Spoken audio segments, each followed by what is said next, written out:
Hello viewers, welcome back to Chinnushree TV. ಇವತ್ತಿನ ನಮ್ಮ special recipe dosa bonda ಅಥವಾ ಇಡ್ಲಿ ಬೋಂಡ ಅಂತಲೂ ಕರಿಬೋದು. ಮನೆಯಲ್ಲಿ ದೋಸೆ ಅಥವಾ ಇಡ್ಲಿ ಮಾಡಿದಾಗ ಅಲ್ಪ ಸ್ವಲ್ಪ ಹಿಟ್ಟು ಉಳಿಯುತ್ತೆ. ಆಗ ನಾವು ಇನ್ಸ್ಟೆಂಟಾಗಿ ಬೋಂಡ ರೆಡಿ ಮಾಡ್ಕೋಬೋದು. ಇದು ತುಂಬ ಚೆನ್ನಾಗಿರುತ್ತೆ ಹಾಗೂ ತುಂಬ ಈಸಿಯಾಗೂ ಮಾಡ್ಬೋದು. ಏನೇನು ಸಾಮಗ್ರಿಗಳು ಬೇಕು ಅಂತ ಒಂದ್ಸರಿ ನೋಡೋಣ.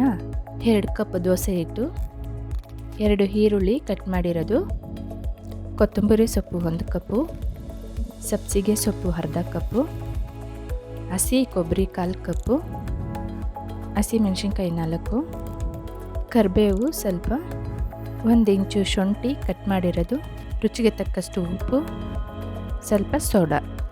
ಈಗ ಬೋಂಡ ಹಿಟ್ಟು ರೆಡಿ ಮಾಡ್ಕೊಳ್ಳೋಣ. ಈಗ ದೋಸೆ ಹಿಟ್ಟಿಗೆ ಮೊದಲು ಈರುಳ್ಳಿ ಸೇರಿಸೋಣ.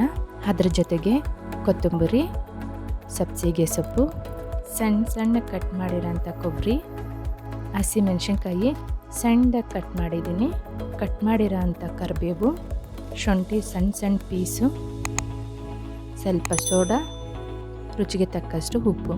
ಇದೆಲ್ಲ ಸೇರಿಸಿದ್ದಾಗಿದೆ. ಈಗ ಮಿಕ್ಸ್ ಮಾಡ್ಕೊಳ್ಳೋಣ. ನಾನು ಕೈಯಲ್ಲೇ ಮಿಕ್ಸ್ ಮಾಡ್ತಿದ್ದೀನಿ. ಕೈಯಲ್ಲಿ ಮಿಕ್ಸ್ ಮಾಡೋದ್ರಿಂದ ನೀಟಾಗಿ ಮಿಕ್ಸ್ ಮಾಡ್ಕೋಬೋದು. ಕಲಿಸಿದ್ದಾಗಿದೆ. ನೀವು ಬೇಕಾದರೆ 30 ನಿಮಿಷ ಹಾಗೆ ಇಟ್ಟು ಆಮೇಲೆ ಬೋಂಡ ಮಾಡ್ಬೋದು. ನಾನು ಇನ್ಸ್ಟೆಂಟಾಗಿ ಮಾಡೋದ್ರಿಂದ ಕಲಿಸಿದ ಕೂಡಲೇ ಹಾಗೆ ಬೋಂಡ ಮಾಡ್ತಾಯಿದ್ದೀನಿ. ಒಂದು ಕಡಾಯಿ ಇಟ್ಟು ಡೀಪ್ ಫ್ರೈಗೆ ಬೇಕಾಗಿರೋ ಅಷ್ಟು ಎಣ್ಣೆ ಸೇರಿಸಿದ್ದೀನಿ. ಈಗ ಎಣ್ಣೆ ಕಾದಿದೆ, ಬೋಂಡ ಹಾಕ್ತಿದ್ದೀನಿ. ಕೈಯಲ್ಲಿ ಎತ್ಕೊಂಡು ನಿಮಗೆ ಯಾವ ಸೈಜಿಗೆ ಬೇಕೋ ಆ ಸೈಜ್ಗೆ ಬೋಂಡ ಹಾಕ್ಕೊಳ್ಳಿ. ಹಾಕಿದ್ದಾಗಿದೆ. ಇದನ್ನು ನೀಟಾಗಿ ಫ್ರೈ ಮಾಡ್ಕೊಳ್ಳೋಣ. ಮೀಡಿಯಮ್ ಫ್ಲೇಮಲ್ಲಿ ಫ್ರೈ ಮಾಡ್ಕೊಳ್ಳಿ. ಹೈ ಫ್ಲೇಮಲ್ಲಿ ಬೇಯಿಸಿದ್ರೆ ಮೇಲೆ ಎಲ್ಲ ಸೀದೋಗ್ಬಿಡುತ್ತೆ, ಒಳಗಡೆ ಹಸಿ ಹಿಟ್ಟು ಹಾಗೆ ಉಳ್ಕೊಳ್ಳುತ್ತೆ.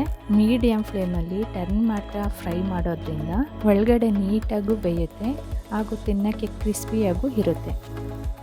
ನೋಡಿ ಎಷ್ಟು ಬೇಗ ರೆಡಿ ಆಯಿತು ಅಂತ. ಇದನ್ನು ನೀವು ಈವ್ನಿಂಗ್ ಸ್ನ್ಯಾಕ್ಸ್ಗಾದರೂ ಮಾಡ್ಕೋಬೋದು ಅಥವಾ ನೀವು ಊಟದ ಜೊತೆ ಆದರೂ ತಿನ್ಬೋದು. ತುಂಬ ಕ್ರಿಸ್ಪಿಯಾಗಿ ಟೇಸ್ಟ್ ತುಂಬ ಚೆನ್ನಾಗಿರುತ್ತೆ. ನೀವು ನಿಮ್ಮ ಮನೇಲಿ ಟ್ರೈ ಮಾಡಿ, ಖಂಡಿತವಾಗ್ಲೂ ನಿಮಗೂ ಇಷ್ಟ ಆಗುತ್ತೆ. ಮತ್ತು ಪದೇ ಪದೇ ಮಾಡ್ಕೊಂಡು ತಿನ್ನಬೇಕು ಅನಿಸುತ್ತೆ.